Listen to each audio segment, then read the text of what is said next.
This is my 2006 Mercury Montego. It's got a 3.0 engine. And in this video, we're going to be talking about how to remove and replace the torque strut mount. I was working on the vehicle before this video, and I have the other video that will explain what I did. I started to remove the upper intake manifold to get to the coils and spark plugs underneath the intake manifold.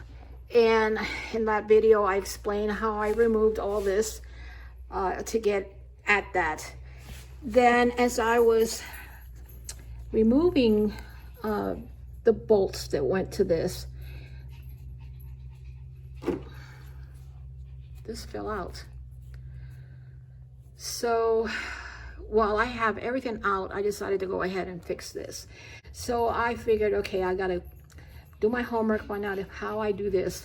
And I had a couple options. Either replace the entire motor mount, which is a pain because some people say you have to do it from the bottom. Others say you can do it from the top. And there are bolts down here that you have to get to, and it's very space limited. So, and this also costs over $100 to $200. So I decided to opt to replace just the torque strut mount. And I'll call it bushing because some people call this a bushing, so it'll be easier for me to call it a bushing. Okay, one thing I do want to mention is before I take out this whole piece, notice the direction this is going, because this is the same way you're going to put the new bushing in here.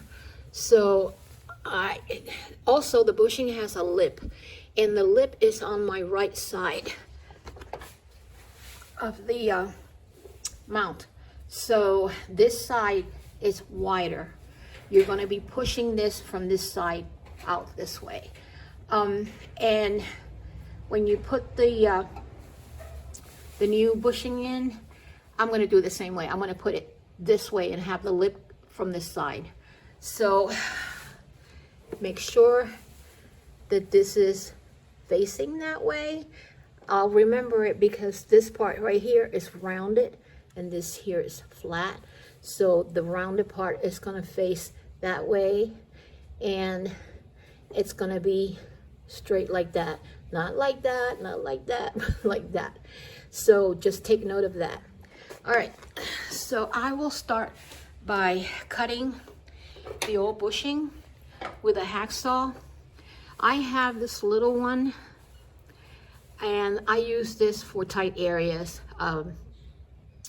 But if it doesn't do the job, then I'll use this one instead and just take it apart, get the blade in the bushing area, put the part back in here, and then just start cutting. Oh, be careful you don't cut into the motor mount. You don't want to compromise this area there. If you happen to accidentally nick it, just get some fine grit sandpaper and sand it out where you did a little bit of damage. Then what I'll do is I'll get a flathead screwdriver, and from this side I will try to lift in the area where I cut, because I'll be cutting. Let me take this out.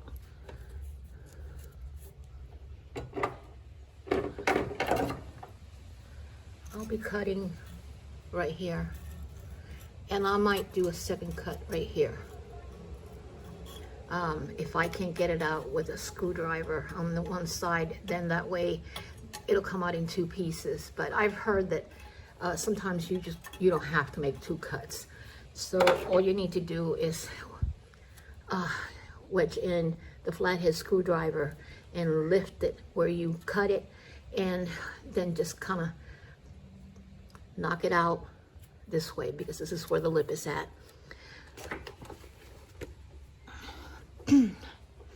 And we'll see how this goes. Okay, to make the job easier for cutting out the the bushing for the motor mount. It's easier to remove this. It's called the cross brace or roll mount, and it's attached to this motor mount here. Some people don't remove it because this moves back and forth, but when you have so many things already in the car, you might find it hard to get this to move a little bit out of the way. But you could try it. If you can't do it, then just take this out. There will be 2 bolts over there, 2 bolts over there, and the bolt that goes in here, through here. So that's one way to get started on it and have free space there. Okay, this is the new bushing, and as you can see, there's a lip on that side, so it's going to go in inside like that. So since I don't have a press and I don't have something that I could push this in, I'm going to go ahead and make a cut. And this is how some people have done it on YouTube. I'm just gonna make a cut like over here as a relief, like that. And I was like that, and then just cut it straight through, and that way maybe like an eighth of an inch gap, so that way it'll slide in easier into that motor mount, because it is very, very big for that hole there. So that way I will be able to push it in a lot easier with a little relief cut. If it doesn't go in with one relief cut, then I'll make another one somewhere up here on the opposite side, and that way it'll be able to slide in. Also lubricate it some, put some penetrating oil grease on it, so that way it'll slide in a little bit easier. It took me about an hour and a half to cut that one out, and I lubricated it and then pushed it out with a hammer and flathead screwdriver, and it came out easier once I cut it. I did have to cut twice. This is the old one.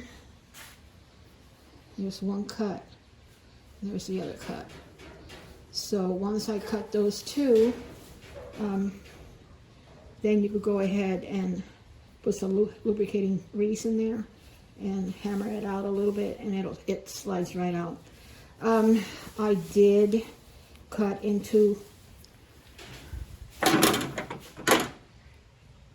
you see there, and a little bit there, and I'm going to file it down some, but it's really hard metal, so I'm hoping it didn't compromise the motor mount. Otherwise we're going to have to change the whole thing. So we'll see how this works.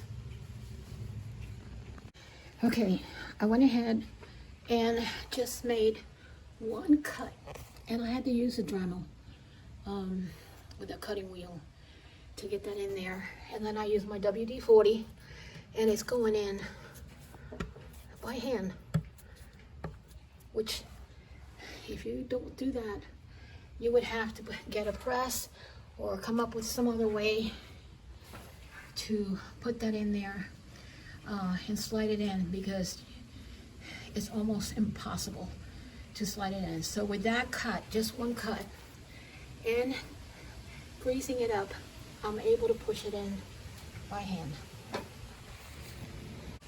The last couple of taps, what I did was I used the old one that I pulled out,